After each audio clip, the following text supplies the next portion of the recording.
This program is brought to you by the partners of A Rood Awakening International. Help others find truth. Support A Rood Awakening International today. Planning for a wedding is fun, but then the real work begins.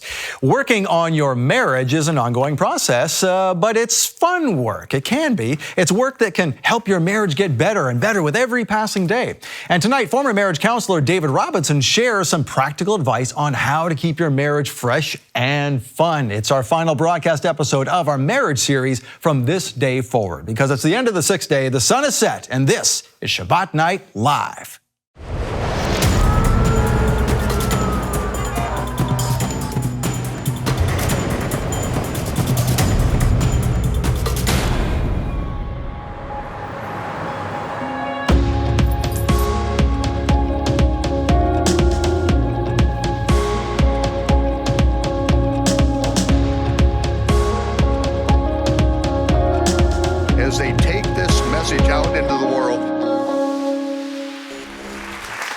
Shabbat Shalom, Torah fans. Welcome to Shabbat Night Live with Michael Rood. What if your marriage could be the best it's ever been? Starting tonight, even if you've given up on it, well, don't give up just yet.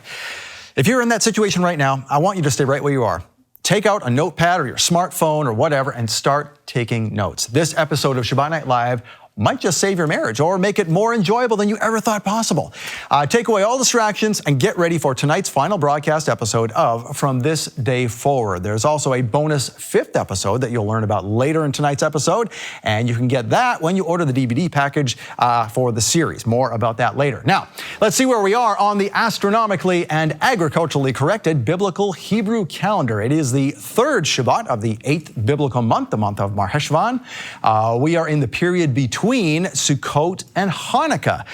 This is when Yeshua had sent out the 70 disciples, but they didn't prepare for weeks on end. They didn't do the prepping thing. They didn't stockpile supplies or anything. They went on faith. And we want to talk to you a bit more about that right now, because that's how we do things here at Shabbat Night Live and A Rood Awakening. As we do that, please help me welcome the founder of A Rood Awakening International, Michael Rood. Michael, welcome. Well, Scott, thanks for being here. Yes, sir. It's good for me to be here. Now, we had just mentioned this is the period.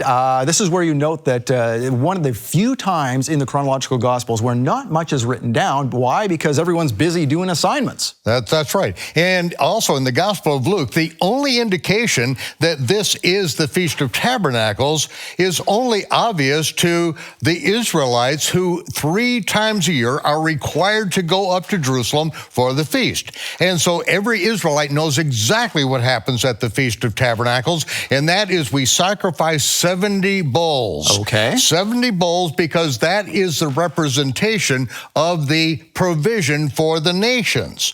And so at the end of the feast, with hundreds of thousands of Israelites at Jerusalem for this feast, then Yeshua basically asked them to raise their hand. I need 35 teams of 2 to leave from here without making a cell phone call back to your families or anything else. There's no way to communicate back home, and I want you to leave from here and to go out around this nation, around the land of Israel, and I want you to prepare the way. Teach the gospel of the kingdom. Heal the lepers, heal the sick. And then this is when he sends out the 70 at the end, the final day, right, Hoshana Rabbah, at the end of the Feast of Tabernacles. That is when he sends out the 70. Now, most people don't even realize that that the next time they come together, as in the book of Luke, when they came back together, well, when did they come back together? It's Hanukkah, which we read about in John chapter 8, verse 12 through 42, to the end of the chapter. Okay. And so it's essential to understand anything about the Gospels. We have to understand the Feast of the Lord. That's why I wrote the book, The Chronological Gospels. Right, I think a lot of people don't recognize that this period also plays a prophetic role, because this comes up again in Revelation, doesn't it? That's right. The 144,000 of all the tribes of Israel. These are not a 144,000 Jewish evangelists. That's silly. There are 144,000 12,000 from each of the 12 tribes of Israel that are named in the book of Revelation. They're the ones that are sent out. They're the ones who have divine protection, and they go out not worrying about whether they're going to live or die as they get out there into the world and bring forth the last day's message, which is the gospel of the kingdom that Yeshua taught. He said that's a gospel that must be taught to the entire world. They're actually doing it, and they have divine protection in order to do it, and just like the 70. Right, and that's just like at a time of, during a time of tribulation this happens, if I'm not mistaken, and they don't, like we just mentioned, they don't plan. They're not preppers. They don't have a year's worth of food stockpiled. Yeshua's going to say, go. Just came up to the feast, and now he says, for the next 3 months, don't get any extra script, don't get an extra coat, just get out there and do, and your provision will be taken care of. And that's going to happen again too, right? I have to assume that's going to be the same situation when the Revelation situation comes up. He's just going to say, go, do it. Yeah, that's right. Now, he does tell them that when you go into a city, when you go to the village, find out who's worthy. And if they take care of you, then you bless them, and that blessing will stay with them. If they don't take care of you, if they don't hear what you have to say, if they don't support your ministry, wipe the dust off your feet. It's going to be more tolerable for Sodom and Gomorrah than it is for these people who refuse to take care of his elect, who refuse to respond to the gospel of the kingdom. You know, I have to admire what you always say about a Rood Awakening International here. You always say that we always run close to the edge, is the way you put it, where whatever comes in, that's what we do. So if folks would like to see us do more, we have to have provision for that, because we're only going to do, like what Yeshua said, go out there, do what you're going to do, let folks take care of you, and you can only do what's going to be provided to you. That's right. That's very serious without a mystery, because the last 2 years we've actually given out and paid out more than what we've taken in. And a lot of this is a great deal had to do with the Spanish ministry. The Spanish ministry doesn't support a Rood Awakening, or doesn't even support our Spanish team that works on it. We are the ones that have been blessed in this country with great provision, and we are the ones that are getting out the word out to a people that most of us don't even speak their language. I may look like I speak the language on television, but I don't even speak the language, but I know what the Almighty has said. I know what He's told me specifically, that I am required to get this message out, and there are those out there who are actually helping me do it. All right. And even though we go into deficit on it, it's actually the Almighty that energizes, and His people are responding. All right. Thank you, Michael. Thank you for joining us today. Thank you. All right. Well, if you want to make tonight the start of the best days of your marriage, stay tuned. The fourth and final broadcast episode of From This Day Forward is on the way. David Robinson and I are going to give you some practical ideas to keep your marriage fun and fresh and functional. But first, we're going to give you a few more details about the love gift this month. And be sure to stay tuned for the bread and wine as Michael takes you through the Kiddush to bring in the Shabbat. And that is coming up in just a couple of minutes. Stay with us.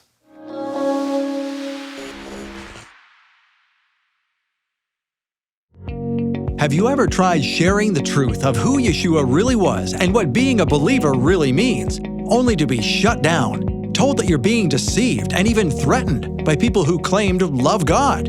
There's someone who knows exactly how you feel: the Apostle Paul. In Fight the Good Fight, Michael Rood helps you solidify your faith to keep pushing the truth like Paul did in the midst of a skeptical world. This is when the fireworks begin. Paul was pressed in the Spirit, finally, to testify to the Pharisees in the synagogue that Yeshua was the promised Messiah. Fight the Good Fight is a new teaching available for November only. You won't see it on YouTube, and it's not for sale, but you can get it as a gift from Michael Rood to thank you for your love gift donation of $50. Donate $100 or more, and you'll also receive a replica 7th century pendant depicting the temple menorah. Plus, the name of Yehovah spelled in letter art, photographed in locations throughout Jerusalem.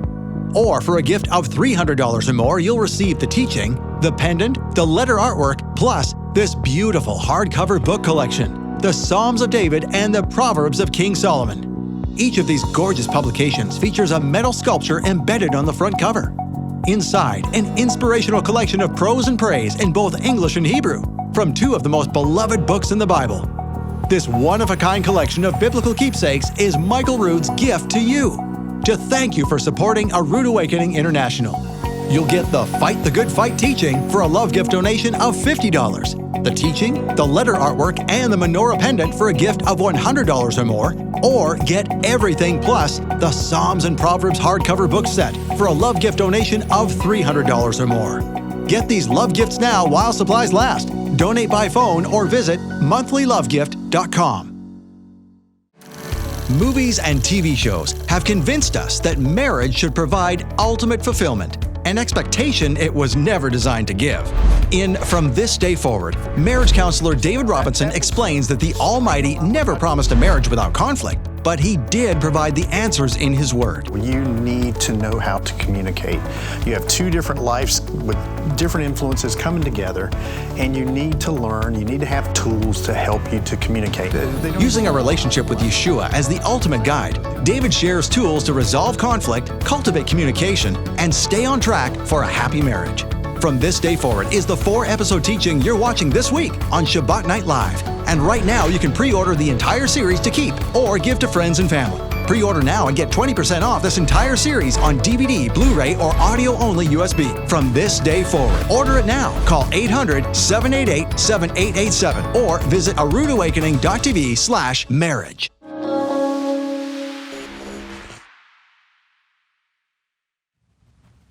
Traditions that we inherited from Babylon through Constantine have us occasionally with a little plastic cup and a little round wafer in a church service having what is called communion. But Yeshua was not having communion with His disciples. It was the last meal before His crucifixion, which happened at the time the Passover lambs were being sacrificed the following morning. Yeshua took this opportunity to explain something that had been embedded in the Israelite culture for then over 1,000 years. Melchizedek brought forth bread and wine to Abraham, and he blessed the Most High, saying, Baruch atah Yehovah, Eloheinu melech ha'olam, hamotzi lechem min ha'aretz. Blessed are you, Yehovah, our Elohim, King of the universe, who brings forth bread from the earth. Yeshua said, this represents my body, which will be broken for you. As often as you do it in remembrance of me. And so we break this bread and we do it in remembrance of Him. Likewise, Yeshua took the cup and He blessed the Most High with that blessing that Melchizedek blessed the Most High. Baruch atah Yehovah, Eloheinu melech ha'olam, borei pari hagafen. Blessed are you, Yehovah, our Elohim, the King of the universe, the creator of the fruit of the vine. Yeshua said, this represents my shed blood, which will be poured out for the remission of sin. I will not drink another drop of the fruit of the vine. You take my cup and divide it among yourselves, because I won't drink it until I drink it again with you in my Father's kingdom. The marriage supper of the Lamb, Yeshua will lift this cup and He will say, L'chaim, to life everlasting. And until then, we remember what He's done and remember that marriage supper of the Lamb. Get ready.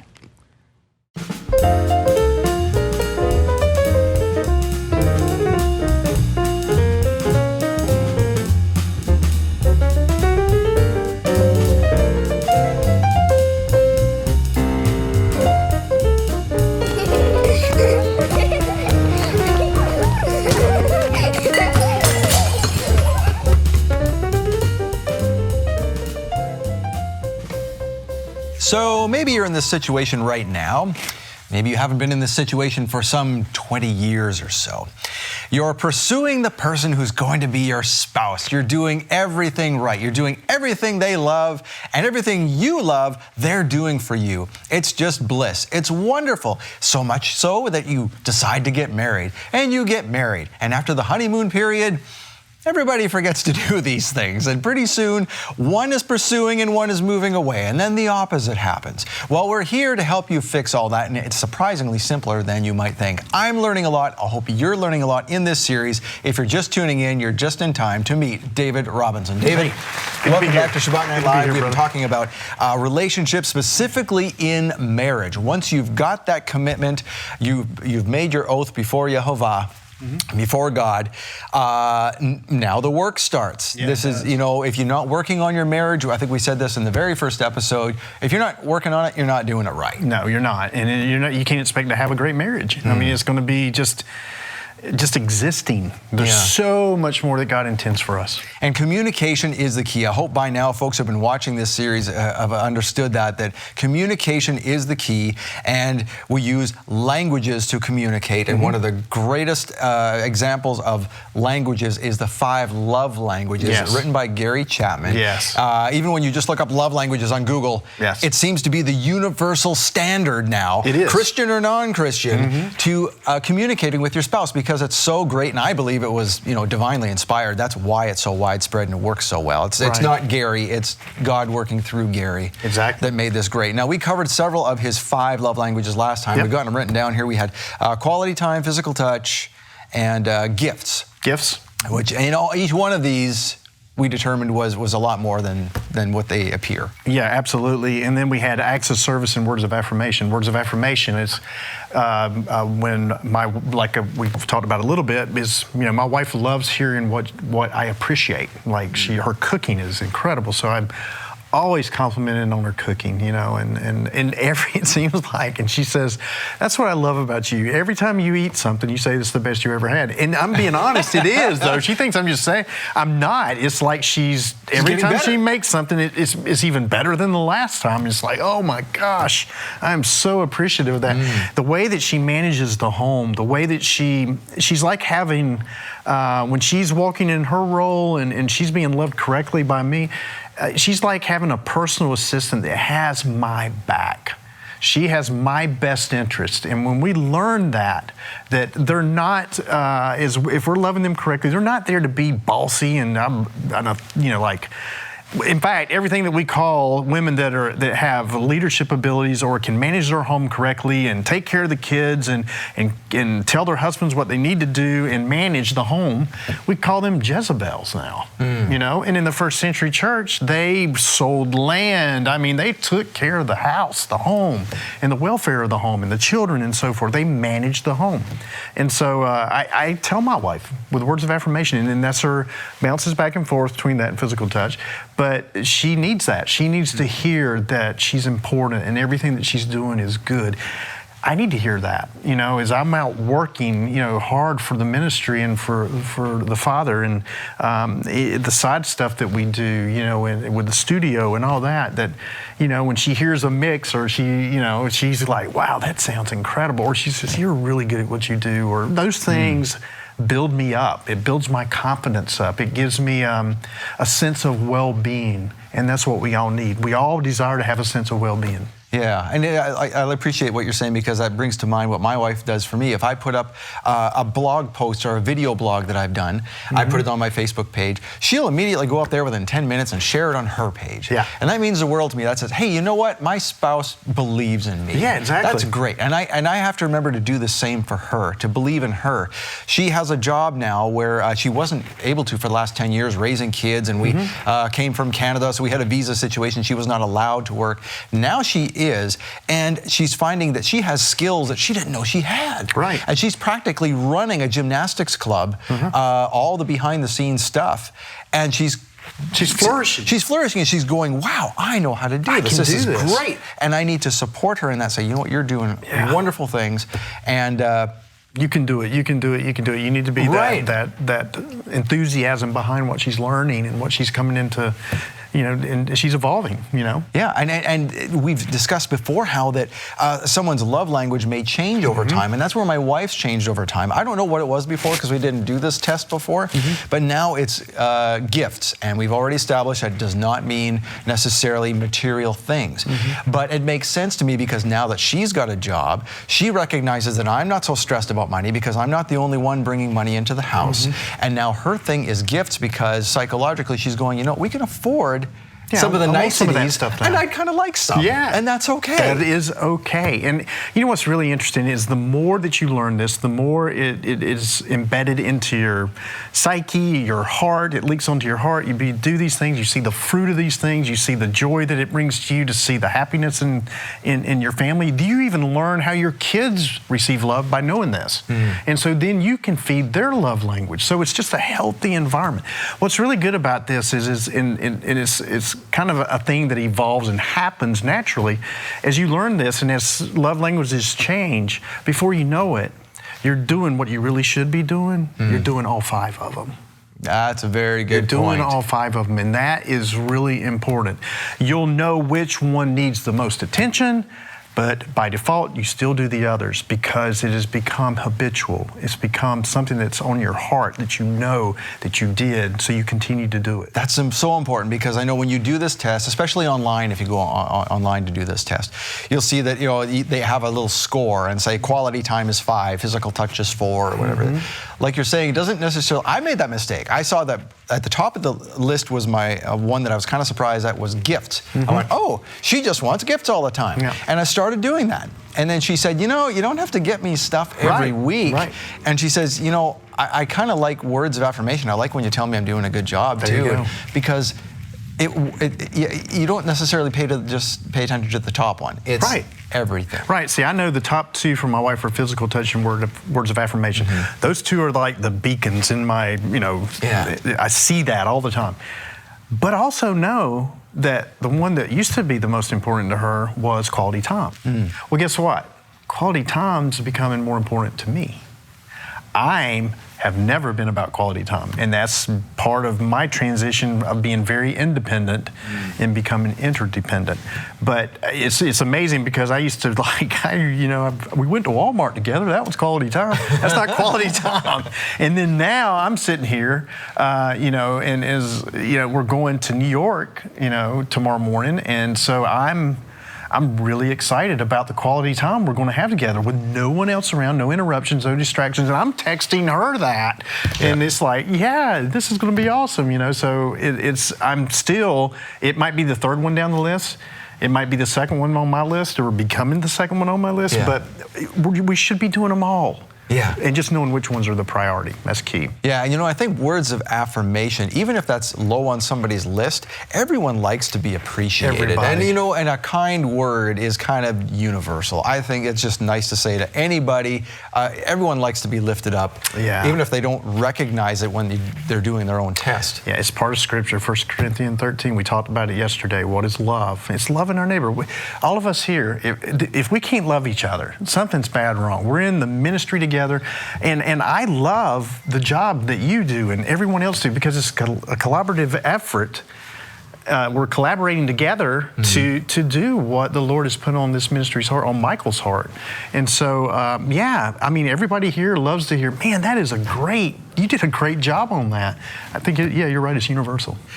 Speaking of doing a great job, I think it's a great job that you did arranging what you just told us about, a date night, essentially, for you and your wife going to New York. Now, some people might say, oh, I can't afford that, but, but these little date nights with your wife doesn't have to cost anything. Doesn't have to cost anything. And in fact, you got the plane tickets for free from a relative. It's taking advantage of a situation that's given to you. There you go. And making the time. And that's just it, making the time. And that's up to us guys, isn't it? It's our responsibility. Like I said, this is going to be a good thing. I'm going to have positive repercussions from this trip. Yeah. because of taking the time and taking the effort to do this. So that's one thing that we everybody that we premarital counseling, everybody that we counseled that we're going through issues in marriage or wanting to learn more about anything to be better at their marriage. Some people want counseling not because there's issues; they just want to get better. They want to, hey, what can we do to get better? And so one of the things that we would require is you have a date night. Yeah. And a lot of people are like, we can't afford a date. The first thing you said a minute ago. I mean, we can't afford a date night. Well, it doesn't need to cost you anything. Just go by and sit down at the river and watch water flow by and just talk. Yeah. Or just go for a walk together. But say I'm removing everything else out of my life in this time period. Ours was a Wednesday night. In fact, my kids would leave the house. Because they're older, teenagers, they drive. They were not home. If we decided to stay home for date night, they're gone. I mean, it wasn't a big thing after a while to them. They knew, if you guys got date night tonight, are you going out? Or are you going to, no, we're going to be home. Okay. And they would make arrangements. They knew that this was that important to mom and dad and that they just honored it. Now, they were teenagers. Now, some folks who may be watching this going, I got little kids, I can't do that. That's fine. The frequency doesn't matter. No. If you can get away once every 6 months or something, once every quarter, Make the effort. And as far as expense goes, I used to be one of those saying, I can't afford it. I can't do that. But where there's a will, there's a way. There is. And if we want to save up for an IRA or a 401k, we get it taken out of our paycheck, and we get used to it. It's just life, whatever. That's fine. I'll live on this amount of money. Well, we do that with our date night. After we get, now it's not pre-tax dollars or anything like that, but once we get the paycheck, we have an automatic thing that comes out of a certain amount that comes out of the paycheck and goes to a separate account. That's our date night account. Now, if we have to use that for emergencies, okay, fine. Yeah. But it's there when we need it. And it's great when you forget about it for a couple of months and you look at it and go, look, we've got that amount in there. We can go on a date night. And what does this go back to again? It goes back to communication. Yeah. Because communication unveils expectation. Communication. So then when you're talking about, okay, let's have date night, well, if you come together and decide, okay, as a team here, we both know we need this is when we can do it, and this is how often we can do it. And you just have that, joint decision made between the two of you. And then there's no false expectation, or you're not making time for it, I could do it, or, so the communication, again, is very important. You know what we discovered as the way we could do this? Well, we got introduced to this kind of date night idea and kind of going, we need to do that. And then we kind of discovered how we could do it by accident. What happened was we were traveling with our kids for their sports events, gymnastics, and we were having to go to hotel rooms across the Southeast anyway. So we decided, well, you know what? The next time our son doesn't want to come along for our daughter's thing or vice versa, and they're old enough to do that, again, we had that advantage. We're like, hey, you know what?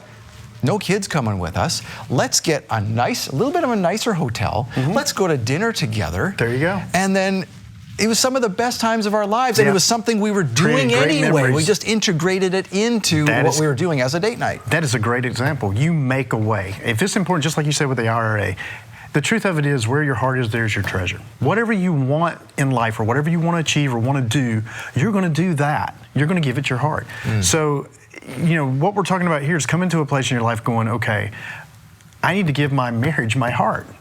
It deserves it. My wife deserves my whole heart, and to give her that, she deserves that as a daughter of the King of Kings. I mean, that's enough right there. That I should treat her with respect and honor and give commitment, to her and trust and give her reasons to trust me in our marriage. And so, she deserves it. I would encourage, if I may, both spouses to make the ordinary special. Whatever you're doing anyway, just think about it. I want to give another example of my wife wanted one of the t-shirts that we offer here through the ministry. Every month we have a new t-shirt, and she found one that was really to her liking, and I was going to get it for her anyway. We had a couple of extras, and I was going to buy one for her. Well, I forgot about it for a couple of months, or a couple of weeks, that is. And I thought, you know what? I should get that for her. So I get it for her. I used one of the cards we discussed last week that I keep in my car. Right. Threw in one of those cards, threw a little nice note on it with the t-shirt in a bag. It cost maybe, $10 or something altogether, or whatever it was. Didn't cost much at all. Gave it to her unannounced, unexpected, and she just loved it. There you go. Just because her number one was gifts. Gifts. And it was just a little thing, but it made her day, probably her week. Yep. And I'll do little things like that. What I'm finding out more and more, like with my wife, is she just wants me to give effort.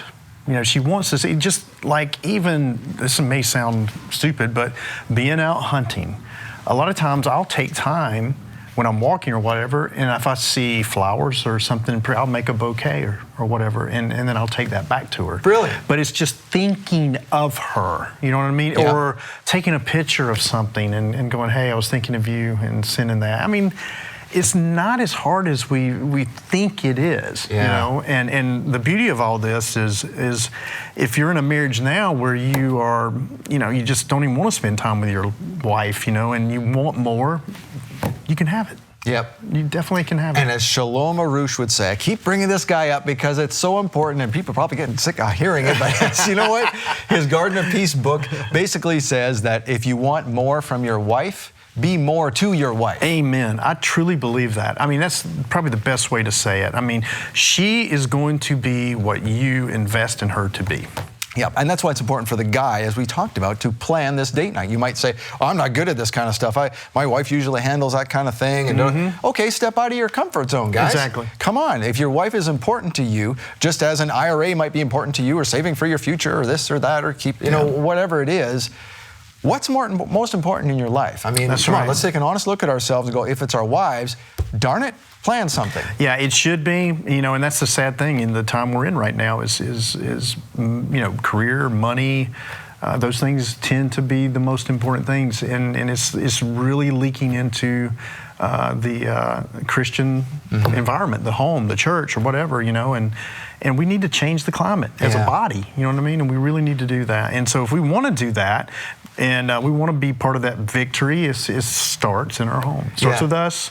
And it starts. It really does, and all the disturbing things we see about things we don't like in society that aren't biblically lined up. It's usually due to it starts in the home. So I like something you said a couple of episodes ago in this series, and you said that if you want to be treated as a king in your home, which that's not what it sounds like, but the priest, the prophet, and the king treat your wife as the queen. That's right. Because now women are having to feel like they need to say, hey, I'm the queen. Women shouldn't have to do that. Yeah. We need to make them feel as the queen without them having to stand up and say, hey, notice me, I'm a queen already. Yeah. Why aren't you treating me as such? Yeah, every guy should read Proverbs 31. Read what a Proverbs 31 woman is. Oh, I love that. And what it is what you should, she should be that because of the way that you are in your home. Yeah. And it's not a submission type of thing. You look at that section of scripture, and it's very empowering. It is for women. It's like they are leaders. They're running the charge. They are to be admired and appreciated for what they're doing. And exactly. I think that's really good. And I can honestly say I admire my wife. I admire how good she is at what she does. Yeah. And I know that I'm good at what I do because I have her behind me. Lifting me up and helping. It's amazing how Yehovah will give each spouse what you need. You know what I'm saying is my wife and I are about to start something new in our lives, and neither of us knew how to orchestrate this thing. Right. But through my wife's experiences in the job that she finally got after 10 years, she didn't realize she even had those skills. She's become extremely good at it, and it's exactly what we need to start this new thing that we're starting. Yeah, that's the Father's perfect timing. Oh, isn't it? Yeah, I think it is. And we just need to recognize that. Now, when we mess up, we're going to get into this in the next segment a little bit more, but we want to start a little bit. We got about a minute left. I want you to give us just a synopsis of Gary Chapman's other book. Which I didn't know about till you introduced me to it, the apologetic languages. What is this? Right. So we've learned and we've talked a lot about the 5 love languages, the way that you or your spouse receives love or feels loved. But a lot of people don't understand that we have an apologetic language too. Everybody receives healing or apologies in a different manner. When coming out of an argument, the way that my wife responds to me is different than the way that I need to respond to her. So we're going to go in detail about that. Okay, well, if you're appreciating this as I am, I'm going to learn from David here. We have not talked about this previously. I can't wait to see what he's going to present to us in the next segment. If you appreciate it, look in the mirror. Thank you because you are the one that makes this possible.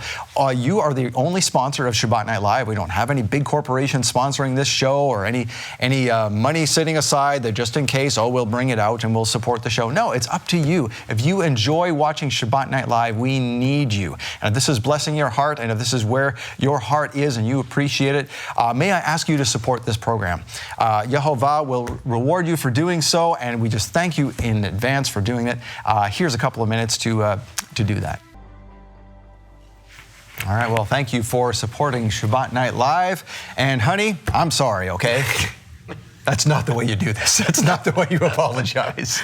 There's tone involved. There's different languages to apologizing, and that's what the apologetic languages are all about. That's what we're going to get into with David Robinson, our host today, or our guest today, rather. Yes, absolutely. I'm the host, you're the guest. Let's get that straight. Let's get in the that first straight. place. Right. I need more coffee. So the apologetic languages, this is new to me, so I want you to take this from the top. Yeah, this is something that, along with, as we were learning and being trained with the love languages, we found out about the apologetic languages. And the apologetic languages are the way that we actually are healed from a point of conflict. So in other words, after my wife and I are in an argument, the way that I'm restored or that I feel healed is she knows how to apologize to me that makes me feel healed, and I can let it go, and there's the same thing for her. In other words, for her, hers is taking responsibility and expressing regret. So it's just like love languages. Yeah, so some parts are more important than others. Well, it's not that they're more important. It's just that some people receive differently. Oh, so okay. you have expressing regret, taking responsibility, making restitution, genuine repentance, and requesting forgiveness. Now, some of these can, cross over each other a little bit, but this is the way that it's been defined. So for her, is taking responsibility and expressing regret. So with her, I can't go up to her and grab her and hold her and look into her eyes and go, "I'm so sorry, honey, I hurt you." That's not going to do it for her. For her, if I have hurt her, then I need to, first of all, she needs to see regret. And we talked about this just a little bit, because expressing regret is, if I say to you, "I hurt you," and I go, "I'm sorry I did that," that doesn't really seem like I'm regretful, does it? But if you reveal to me the way that I hurt you, if my wife reveals to me the way that I hurt her, it's like, "I am so sorry I've done that to you." She wants to see, or you would want to see that, gosh, he's really regretful that he did that. I can tell that it matters to him. That tells you that you're loved. It tells you that your feelings are important. So hers, expressing regret, is being really sorry for what you've done, and then taking responsibility is letting them know that you're wrong. And this is probably one of the most difficult things that I've experienced with men. It's really difficult for men to go, "I'm wrong. You're right. You were right. I'm wrong. You were right." It's just, I don't know why. And the only thing I can think of is pride, and the pride of man. Yeah. But with her, I take responsibility. I show regret, and I go, "You know what? You're right. I was wrong in doing that to you." And then I can say, I apologize. It's not sorry. Mm-hmm. It's I apologize. What's the difference there? Well, it's easy. It's just easy to say you're sorry. There's something deeper to apologizing. It's I think more of a heartfelt term, and to her it means more than just saying, "I'm sorry." But express regret, and then say to her, I apologize for making you feel that way. I apologize for doing that to you. So we can't treat an apology, which if I think about it, yeah, I've done this before, where you treat the apology just as a get out of trouble free card. Right. No. You're really trying to heal the person. Have you ever noticed that more times than not, when you're getting in arguments with your spouse, it's like, God, you hang on to stuff for so long, or you hang on to stuff for so long, vice versa, either or. This is why. Because you're not getting what you need to pull you out of that hurt feeling or out of that sense of conflict. And that's what the apologetic language is for, is learning how, and your spouse is, again, giving you her manual. It's going, this is what works for me as an apologetic language. Then you take that manual and you read it and you make it where it is psychologically or intellectually, you understand it, you know it, and then you practice it. And you will mess up on it, more times than not, just like on the love languages, you'll mess up on that. But, now it's like I said earlier, it puts you in a mode when I know it's time to apologize. I think another key thing to precede that is knowing when you've been in conflict is having key, like key words where you're like, this is going in a bad place. I need time. And so we've learned that which doesn't happen very often, but if I'm in a bad mood and this conversation's not going in the right way or it's not going in the right place and I can tell I'm not, this isn't going good, I call it. I go, I need a time alone. And she knows that by giving me that, it's going to make resolving this conflict a lot easier. So we have, what's called, like key words, time out. I need time out.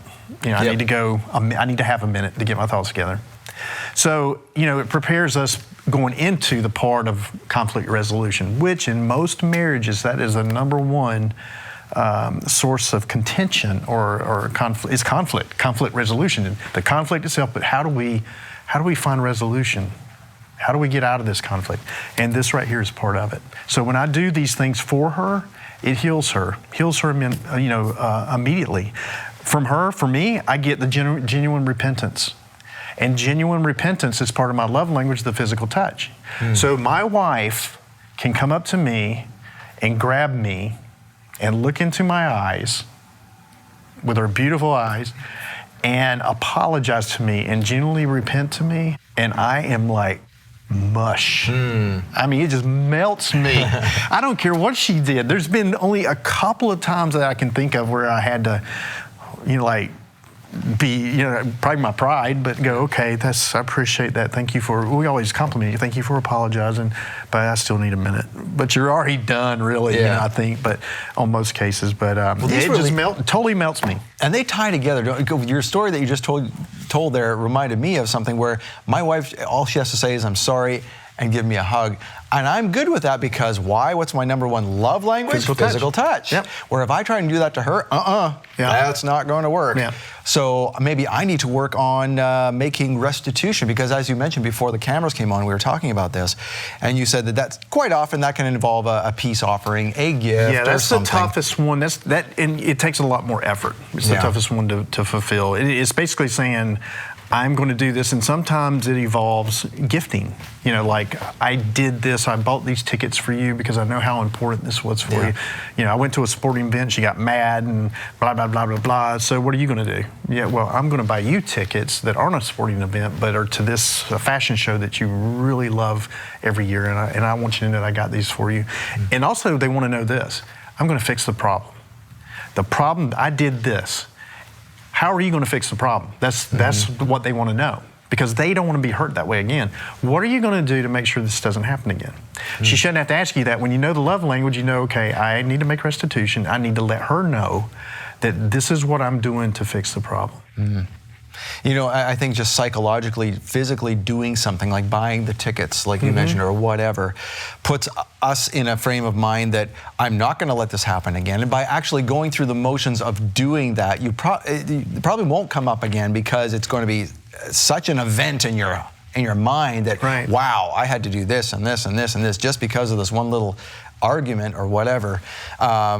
It's not going to happen again because now that's burned in your mind that is a no-go zone. No-go zone. Not to go there again. My wife and I have something that we have chosen never to bring up again. Something from 20 years ago that kept coming up and coming up and coming up. And finally, the last time we talked about it, it became we didn't know any of this, and we had to come to a blowout to finally say, okay, this is too much. We almost came to the brink of wanting a divorce over this. We cannot bring this up again. And now that subject is taboo. And you know what? And that's really good. And generally those things happen because you're missing something. Okay, so what happens is this revolving door of condemnation. An individual will pick something in time or something that's happened, and they'll always revolve back to that. And it's graceless. It's showing no mercy. And it's something that happens quite often. And that's where the unconditional love comes in, and that's what you guys learned in that. Wait a minute. We have to show each other unconditional love. Yeah. That was then, this is now. Right, let it go. Let it go. That is, I think, maybe the toughest thing for guys to get over. It is. For whatever reason, I don't know, but it's just Or maybe I'm wrong then. Maybe it's man. No, I it think it depends is. on the. I think it is. I used to always wonder about my wife's, past relationships and stuff like that, and it would affect me, and it wasn't fair to her. It just wasn't fair to her, for me to bring up the past. And just bring it up in her face and ask her questions about it. Because you weren't even there. I wasn't even there, and so it's just being selfish. And I can tell you this, marriage brings two selfish people together. Generally, we're all selfish. We all think of self first. You know what I mean? We can have acts of service to our friends and neighbors, and everybody goes, "Oh, you're a wonderful person," but we are out for number one. We care about ourselves. And in the manual tells us to love others as we love ourselves. And so God puts two people together in marriage, and we are to work these things out using the biblical manual, which is all reflected here in everything that we discussed, to evolve into the man and woman that God desires us to be. And it has to be unconditional. We have to exemplify unconditional love, just as He does to us. Wow. Yeah. So we have, there are 5 of these apologetic languages, just as there are love languages. Now we've covered off which ones so far here? We've covered expressing regret. Okay, Someone truly feels bad about what they've done. Taking responsibility. They're letting you know that it's my responsibility that this happened, that I'm wrong. I was wrong. It was wrong of me to say that to you. It was wrong of me to cause you to feel that way. Taking responsibility. You're saying it's my fault. It's not your fault. This is my fault. And in that expression of regret comes with that. So some of these, like I said, intertwine with each other. Making restitution, we talked about that. That's the toughest one. That's usually involves some serious effort, and it also lets the individual know, this is what I'll do to fix the problem. This is what I'm going to do to try to correct this, and so it won't happen again. So it builds a sense of security in the individual that needs to hear that as an apologetic language.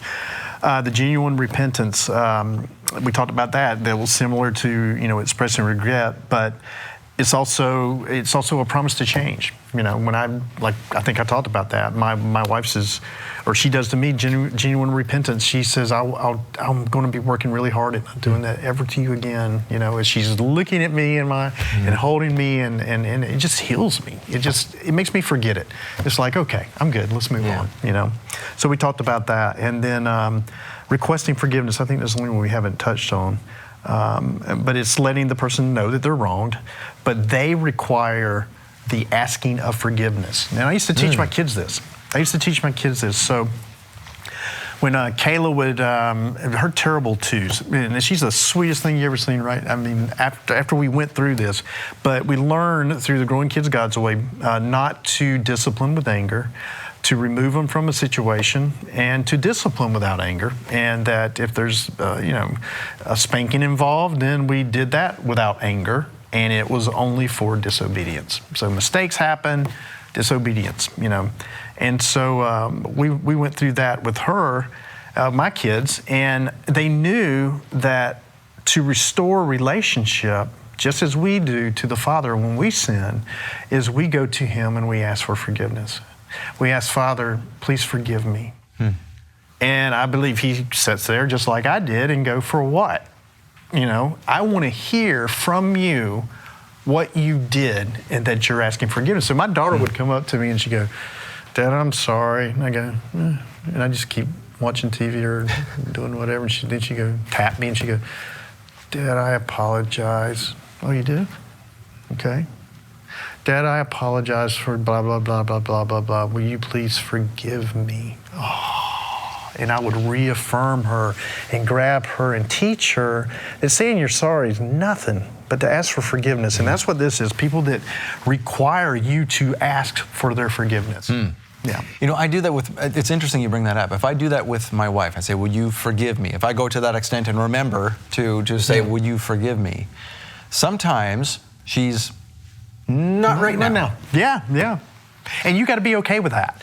You have to understand that's just the way she operates. She's not healed yet. And instead of, will you forgive me? Instead of saying that to my wife, I go, please forgive me. Please forgive me means at your opportune time and when you're at that place of forgiveness, forgive me. Yeah. Okay? So it kind of takes her out because she wants to forgive me. And so I don't want to push you into saying you have to when you're not feeling like you want to, but underneath you want to. So I just say, will you please forgive me? Yeah, sometimes she might need extra time. Yeah, sometimes the spouse needs some time to work through the emotions, get over it themselves, have the little mental checkbox. I'm okay with this, I'm okay with that, I understand this. Yeah, okay. Yeah. Now I can forgive you.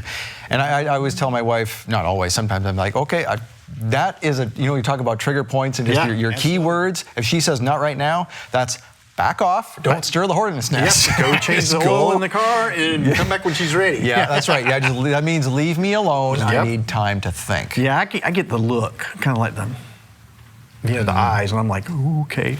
Yeah, that was a really bad one that we did, yeah. Can I go to the store for you, or can I make some restitution? Yeah, exactly. But then it's just like the love languages. You have to work at this. You have to know it. You have to put it on your phone. It's got to be something that you're trying to get better at.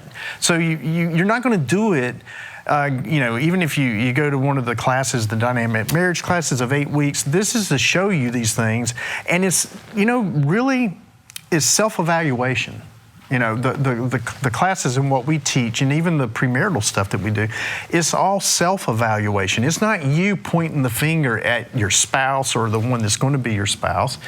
It's looking internally. What is in me? What are the things that I need to do to correct in me? So it's learning behaviors. But these things you have to work at it. You have to know it. You have to be able to say these are the 5 love languages and be able to spill them off and know what each one of them is and know which ones are your wife's. Know about her apologetic language, knowing what she needs to hear from me when I mess up. It takes work. So that's a good point. Now, when someone goes through this course or just learns about the love languages, the apologetic languages, do you have a recommendation as a marriage counselor to say, okay, doing it once is not enough. You have to go through it X times or a certain amount of times a year? What did you recommend? It's different for everyone, and it kind of goes along with the date night. It comes with the communication, sitting down and talking, what do you think we need? What do you think we need? Well, this is what I feel like we need. Would this work for you? I know for some time we would go through it like probably twice a year. And like I said, it's an 8-week course. We've already filled out everything, but we would go back through and read the chapters, and then do the questions and see if things had changed. And looking at what you do best and what things your spouse would like for you to improve on. And it's funny when you go over the questions that are asked in this book, you switch them. And they read yours, and then you say, these are the things that I believe you do best. These are the things that, if you were to work on for me, would make me feel more loved. Oh, that's great. So I go through what I did is went through each one of those chapters and found the 2 things I needed to work on regarding respect, then regarding commitment, regarding trust, exceptional love, all these different chapters that are in this course. I went through and took the 2 that she said in each one, and those are on my reminder too, that I can look at and go, I need to do these things along with these things to make my wife feel loved. How do you counsel somebody who wants to do that, spend the time doing that exact thing? Because I'm listening to this thinking, how many people actually do that? Not many, but they need to. Now, if someone's got like little kids and they're, put the kids to bed, they're waking them up at 3 a.m., you've got little ones, their mom and dad are getting no sleep at all. How do they work this into their lives? Well, I mean, the Dynamic Marriage Institute, the 2 courses that they have, the Dynamic Marriage and then United. And, we've taught both of them. United, we tend to like that one. That was a lot more scripturally, it has a lot more scripture in it. And it's just what we would do is 1 night a week. You would have 1 night a week, and we'd usually do a Tuesday night, and we'd come together and there would be a teaching, then there's questions that you answer, and you're revealing yourself to your spouse in a lot of it. And like I said, you're not pointing the finger at your spouse about anything. And so, you go through 2 or 3 weeks, you have a week's to do your homework. You have like a week you have to do the chapter, say on respect, and you do that, and then you come back together in the class with your homework done, and then we do some questions from that homework, and it's every class we've ever done. I mean, you may have 14 couples in there. You're starting the class one day, and all of a sudden somebody goes, oh my gosh, what? We're growing. It's like this an awareness that comes around you that, wow, first of all, we're becoming aware, and we're growing at home. We're actually doing this, and our marriage dynamic is changing. So it's almost like an entrepreneur would say, don't worry about putting all the pieces together. A successful, experienced entrepreneur, they say, just start. Just start. Just start. Yeah, that's it. You just got to start. David, you know what? We have a lot more to talk about. There's one more sheet you've got here. What's in there? I got a few things here. So we've talked about, this is what makes you feel loved. This is how you need to be apologized. Yeah. And now this over here, if you're not doing this right and this right, this over here is called love busters. Ooh. Love busters. Love busters. Well, I'll tell you what, folks. We're not going to broadcast Love Busters because we're out of time on Shabbat Night Live. We have to go on to other episodes, but we are going to talk about Love Busters, and that's going to be in the DVD package. So if you want to see Love Busters, and I know you're going to want to because this is a great thing. David's reviewed some of this with me. I think you want to get this. So if you want to see Love Busters, get the DVD package. The information is right there on the bottom of the screen. You won't regret it. I hope you've enjoyed this. David, thank you for joining us on Shabbat Night Live, and we will see you next week. Shabbat Shalom.